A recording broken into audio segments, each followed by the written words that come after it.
vous savez. Savez-vous de la même façon à laisser le Saint-Esprit agir selon la façon qu'il l'a déjà faite pour continuer à grandir dans le Seigneur. Laissez pas vos pensées prendre la place de la pensée de Dieu. Parce que quand vous avez eu la mesure qui vous a transformé, qui vous a donné une mesure concrète de sa vie, c'est là-dessus qu'on se base. Parce que c'est le fondement. Si on se base sur moi, je ne me base pas sur mon fondement. Mon fondement, c'est qu'est-ce qui est accompli, puis qu'est-ce qui est là.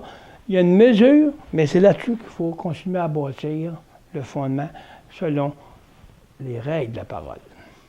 Vous avez connu des règles, vous avez connu des choses que Dieu vous a montrées, il vous a même révélé des choses pour avancer. Vous avez une certaine mesure, bien basez-vous sur cette mesure-là pour faire grandir la mesure de sa bâtisse sur le fondement qui est lui-même.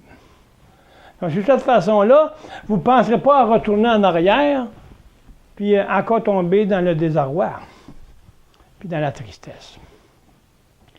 Allez plus en arrière. Allez sur la mesure que vous avez en lui. Puis c'est là qu'il va bâtir. Parce que si on retourne en arrière, on reste stable, stagnant. Puis on ne grandit pas. On reste dans notre tristesse. Mais si on se base sur la base du fondement, c'est là que va bâtir le fondement de Jésus-Christ. Mais il ne faut pas aller sur un autre fondement. Il ne faut pas séparer le fondement du monde puis le fondement de Christ puis bâtir sur un ou l'autre. Quand que tu as quelque chose qui arrive, retourne au fondement. Retourne sur le fondement déjà qui est en toi. Prends cette mesure-là puis réfléchis. L'Esprit dit, regarde, j'ai déjà eu ce problème-là. Dieu m'a montré telle chose, le Saint-Esprit m'avait libéré de ça. Retournez là, voyez comment est-ce que Dieu a travaillé, puis il va travailler pour bâtir sur ce fondement, mesuré par la grâce de Dieu. Amen.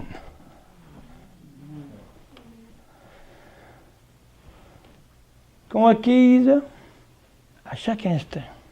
Donc, il ne faut pas perdre de temps à voler à chaque instant. Il faut laisser ma mesure qui est en moi, qui est là, vivante. Au moins courir à ce qu'elle reste vivante. Donc, j'ai un pépin égaré, mais déjà le courant qui est dans le Saint-Esprit va donner la force de passer en travers puis faire une autre victoire. Amen? Si vous marchez dans la victoire, restez dans cette victoire que vous avez acquis. Elle est à vous, la victoire. Elle est là, on a juste à la prendre. On n'a pas à se battre. Elle est à nous, la victoire. On a juste à comprendre la victoire pour en fait qu'elle se réalise en moi. Pour qu'elle puisse être tout-puissante. C'est pour ça que chacun de nous a une mesure pour qu'on puisse les mettre ensemble pour faire la toute-puissance du corps de Christ. Puis c'est ça qui s'en vient. C'est ça, la fin. Le Seigneur ne viendra pas chercher son peuple tant qu'il ne sera pas victorieux. Parce qu'il veut démontrer au monde entier qu'il est victorieux. C'est lui l'autorité. Donc, la victoire, elle est en nous. Il faut que chacun de nous ait une mesure de victoire selon que lui a préparé d'avance pour qu'on puisse être prêt pour la grande victoire que déjà a été mise en place par Jésus-Christ en nous, puis que lui vient chercher sa victoire. Tiens, voilà. Venez, petits-enfants. Venez.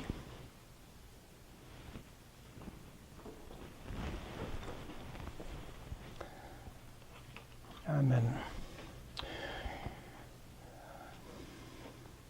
Donc, à chaque instant, il faut être alerte. Il faut garder notre esprit alerte.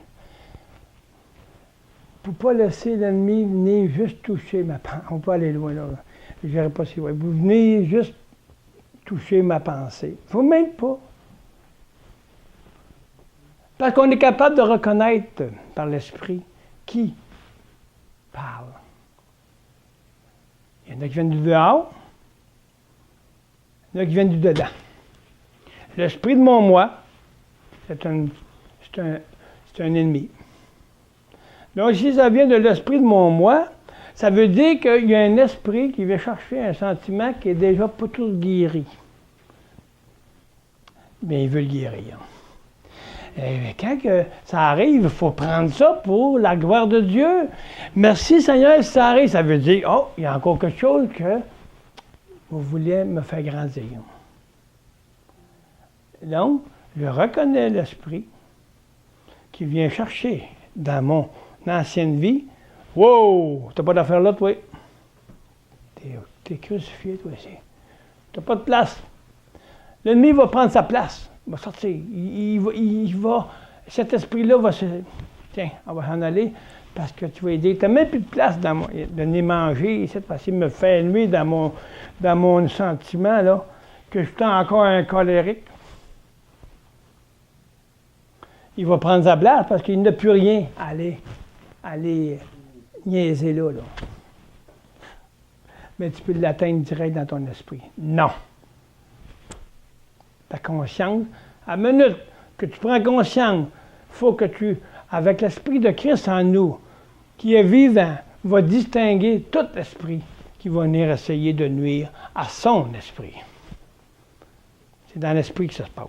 Mais quand on connaît le move de tout ce pouvoir de l'âme et de l'esprit, c'est là qu'on a la victoire. Il faut connaître, il faut être enseigné pour vraiment connaître le chemin de l'esprit et de l'âme, de l'intelligence, le mental. Il y a grande chose à jouer, le mental, parce que c'est dans l'intelligence. Alléluia. Il n'y a plus de fin. Il n'y a plus de fin. Je pourrais vous parler des jours. Mais vous savez comment l'esprit est. Alléluia. On va lire... oh boy. Donc, on voit de chaque jour, part et dans. On pas juste part, mais c'est dedans. La connaissance. Dans la connaissance, ça veut dire qu'on rentre en lui. C'est dans sa connaissance. C'est plus ma connaissance ou juste par sa connaissance. Je ne peux pas faire grand-chose avec par lui, s'il n'est pas en moi. La force ne sera pas pareille. Je n'aurai pas de force. Mais Dieu est tellement bon. Même si je n'ai pas cette mesure de compréhension, quand que Dieu travaille, il fait tout ce qu'il veut, lui. Jésus va faire ce qu'il a à faire, malgré que tu n'es pas tout connaissant de qu'est-ce que cette intégrité. Mais quand que Dieu dit, Dieu dit. Tu vois des pasteurs, comme moi j'ai vu hier, wow, il y a quelque chose en eux qui vivent. Puis même tu vas en apprendre un autre qui ne voit pas la même chose. Dieu, c'est Jésus qui le fait. Parce qu'il y a un besoin d'être fait. Pour démontrer aux autres, regarde la puissance de mon Dieu.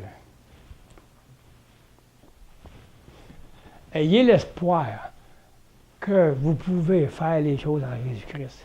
Puis vous allez les accomplir. Parce que peu importe, les croyants, ils savent que la parole peut faire toute chose. Ils vont se servir de la parole. Même avec des choses qui ne sont pas encore rendues à cette mesure-là, Dieu leur donne la mesure pour l'instant même. Pouf.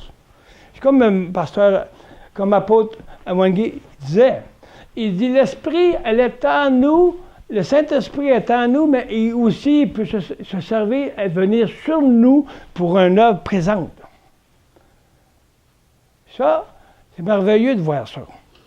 Parce que si les fils ou on peut les appeler les apôtres, on peut les appeler les ministères, ou peu importe, si Dieu a besoin de quelque chose, il va mettre son esprit sur toi pour accomplir chasser les démons, ou prophétiser, ou enseigner. Mais, comme il dit, l'Esprit, le Saint-Esprit, qui t'a donné la mesure de ton fonction normale, fonction qu'on peut dire l'enseignant, c'est la fonction qui est générale en toi. Mais les autres fonctions que le prophète et les autres, ils peuvent être servis par la même personne, mais il te donne une onction spéciale pour faire ce qu'il faut faire pour l'instant. Mais la fonction principale, c'est de l'enseignant, mettons. Mais il peut chasser des démons sans, puis il est enseignant, mais il met sur lui la puissance pour faire l'œuvre présente. C'est ça l'amour de Dieu. C'est Jésus en nous. Si Jésus n'est pas en nous, on ne peut pas faire rien. Le Saint-Esprit travaille en Jésus en nous. Il peut le faire comme il veut. Donc, dans Colossiens 3, 10, car vous avez déposé le vieil homme avec tous ses agissements et revêtu l'homme nouveau qui ne cesse de se renouveler sur le modèle de son Créateur et s'achemine progressivement vers une connaissance toujours plus exacte de Dieu. Voyez-vous, de gloire en gloire, l'acheminement par le chemin du processus de la croix fait en sorte de devenir de plus en plus dans la vie de résurrection semblable à lui. Plus en plus dans sa connaissance. Donc, il faut savoir quel âme qui vit. C'est important. Quel esprit qui m'anime. Éphésiens 4, 7. Naturellement, cette unité n'exclut pas la diversité. Chacun de nous a son don, parce que moitié, on est rendu là, vient de parler de ça. L'Esprit suit toujours. Le Saint-Esprit fait toujours les choses pour qu'ils s'unissent, puis qu'ils concordent ensemble, puis qu'ils sont toujours dans la façon d'être non pas divisés, mais d'être unis. Chacun de nous a son don particulier, celui que la grâce, ça c'est dans Éphésiens 4, 7, que la grâce de Christ a décidé de lui accorder, selon sa richesse, suivant la mesure où Christ est devenu, voici une réalité en lui.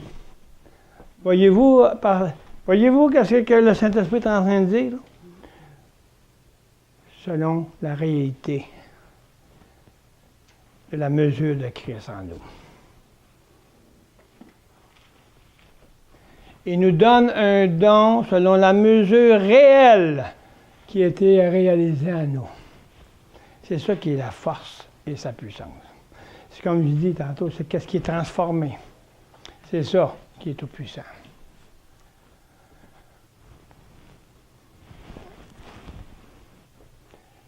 Suivant la mesure. Voyez-vous, c'est pas moi qui dis ça. C'est la parole. Une mesure. Puis selon la mesure réelle. Ça veut dire que tu le vis, tu le comprends, tu peux l'enseigner, tu peux le dire puis le témoigner. C'est vrai, c'est transformé. C'est ça qui est tout puissant, parce que tu es conscient de ce qui est en toi. Tu ne sais pas qui est en toi. Tu peux dire, oui, il est en moi, mais qu'est-ce qu'il fait lui en moi? C'est quoi sa fonction? Ben là, il n'y a pas de ben là avec Dieu.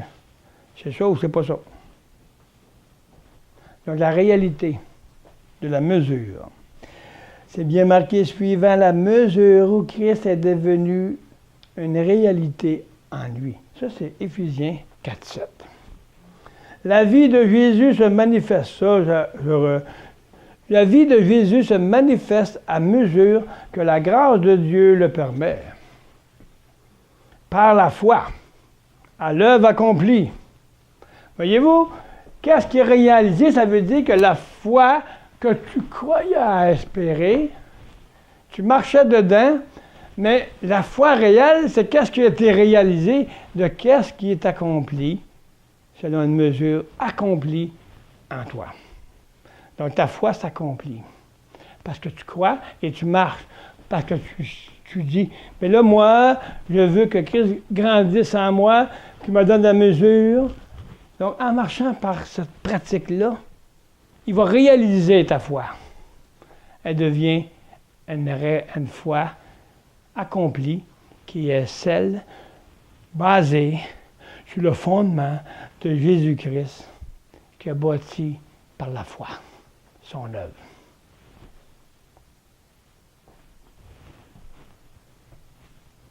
Donc, les œuvres, c'est pas moi, mes œuvres, c'est sa vie. C'est qu'est-ce qui a été bâti, puis accompli selon l'œuvre de Jésus-Christ, selon qu'il a mesuré sa grâce pour nous donner ses dons. Le don de Christ, c'est sa belle vie à lui.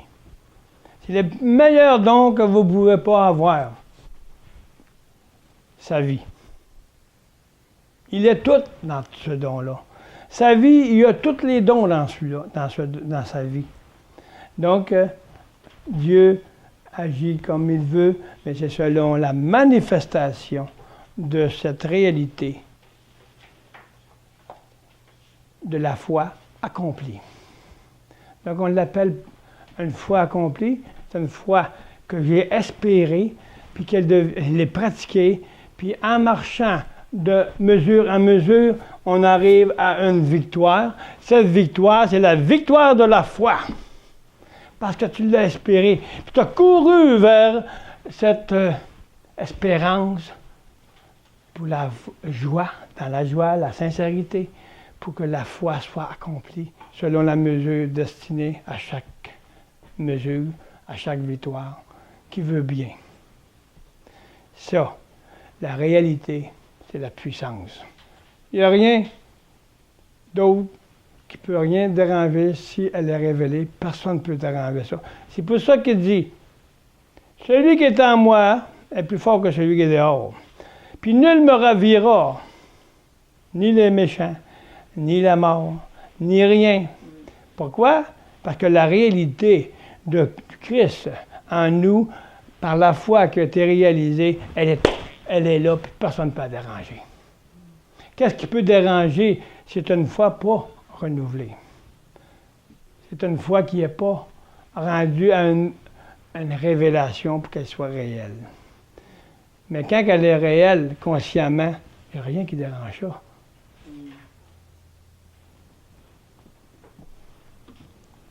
La vie de Jésus se manifeste à mesure que la grâce de Dieu le permet par la foi à l'œuvre accomplie.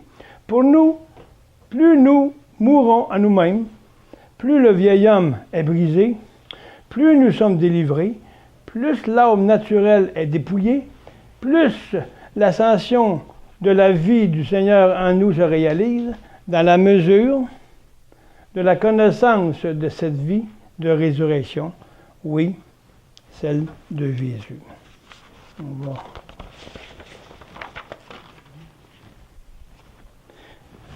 Donc, tout est là.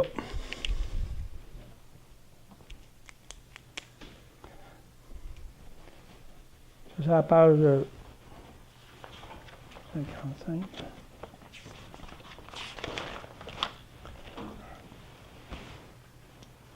Donc, ce renouvellement progresse petit à petit dans notre nouvelle vie. Chacun en particulier a un don, suivant la grâce de Dieu qu'elle décide de lui accorder. Donc la foi, on prie pour la foi. Mais pourquoi? Est-ce qu'on sait pourquoi? Est-ce qu'on sait qu'on prie quand on dit donne-moi de la foi? Pourquoi qu'on ne prie pas plutôt, Seigneur, fais grandir ma foi, mais fais-moi aussi me permettre de m'abandonner, m'humilier et pratiquer ce que tu me demandes selon ta loi.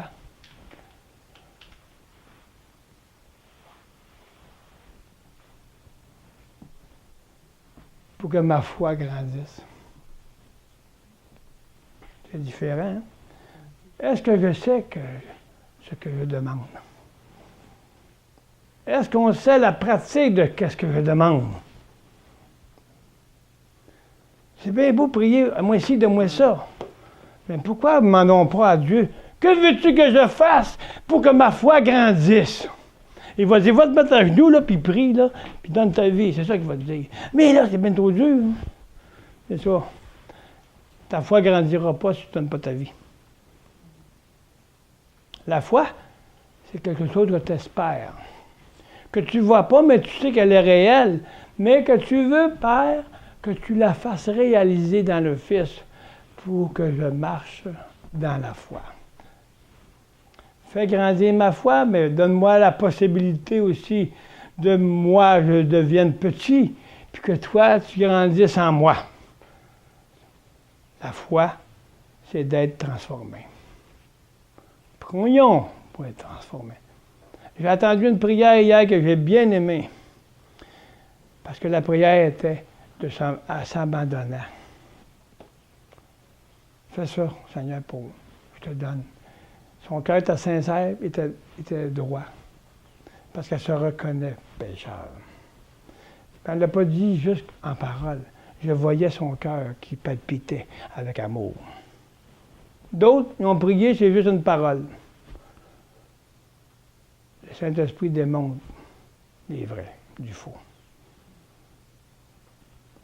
Soyez sûrs que si vous avez entendu cette parole, regardez-vous pour voir si vous êtes réellement vrai avec le Seigneur. Regardez vos cœurs où ils sont sincères. Ou si c'est juste une parole de blabla que je n'agis même pas en conséquence. Que c'est juste une parole, une lettre, puis que je détruis tout autour de moi.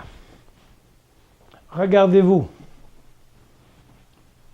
Discernez ce que vous êtes, au lieu d'essayer de discerner les autres, comment ils sont. Enlève la poudre de dans ton œil avant d'essayer d'enlever la pâle de celle de ton ami, ta sœur. La parole est vaste, mais on n'en fait pas ce que je veux avec. Elle fait ce que le Saint-Esprit me demande de faire pour que je puisse pas l'interpréter à ma façon, mais pour la traduire selon le Saint-Esprit. Il y a une différence d'interpréter puis traduire. Il y a plein d'interprètes, mais des traducteurs de la parole, c'est le Saint-Esprit. Il y en a un seul. Donc, merci Seigneur de ce beau temps que nous avons passé. Merci du Saint-Esprit qui nous conduit, Seigneur, dans la vérité. Et si on écoute la vérité va nous affranchir parce qu'on a un cœur sincère. Seulement notre désir, c'est de te connaître. Que notre foi, que je sache qu'est-ce que c'est la foi, afin que je puisse la pratiquer, ce que je vois. Si je ne vois pas, je peux entendre, mais je cours pour pratiquer, pour le voir, afin que je puisse vivre ce que j'ai entendu. Soyez des éponges de la parole, que ça rentre en vous, que votre cœur, il a toujours soif. Épongez la parole. Que votre cœur, votre esprit, soit toujours à avoir soif pour manger la parole et que ce soit en tout temps. Que nos pensées ne soient pas ailleurs. Parce que je vois des yeux qui ne sont pas là. Ils ne sont pas dans la parole, ils sont ailleurs. Ils disent Alléluia. Vous êtes mieux, ceux qui se voient, de vous mettre à l'ouvrage. Que le Seigneur bénisse ceux qui courent vers lui. Puis ceux qui ne courent pas, mais qu'il les bénisse pareil pour qu'ils courent vers lui. Parce que ils vont se perdre. Comme une brebis qui va s'accrocher dans le trou de suif, puis elle va se piquer avec la broche piquante, comme David allait chercher les brebis. Vous êtes dans l'hébergement, dans les bergeries, maintenant. Allez pas vous prendre dans la toiture, en quelque part, puis vous faire piquer par le diable, dans la broche piquante. Soyez alerte dans votre esprit, afin que vous puissiez être dans la volonté de Dieu. Seigneur, merci. Que le Seigneur bénisse le peuple de Dieu. Car sa parole, elle est la bénédiction. Sa parole, elle est toute chose. Tout doit passer par elle. Puis cette parole, elle s'est fait chair en Jésus-Christ. Elle est devenue vivante en lui. Elle était vivante. Donc, il va changer nos cœurs de pierre. Nos cœurs du moi qui veulent toujours contrôler le Seigneur. Change ces cœurs de pierre, de chair, qu'on appelle les cœurs de pierre. Les cœurs de ce vieil homme qui veut toujours être dur. Mais je ne suis pas, je ne veux pas. Change ses cœurs afin qu'ils deviennent un cœur qui va comprendre. Un cœur qui va pouvoir être à la disposition du Saint-Esprit et que le Seigneur soit le vie en eux, en nous, afin que le peuple soit éveillé par le réveil de Jésus en nous. Réveille-toi, toi qui dors d'entre les morts. Paul, il ne parle pas pour rien. C'est parce qu'il y en a qui dorment dans leur moi. Puis ils murmurent. Puis il n'y a rien d'autre. Plein de questions sans demander à Dieu. Que veux-tu, Seigneur? Bénis-les, bénis-nous et bénis le peuple, toute nation. Alléluia et gloire à Dieu. Amen.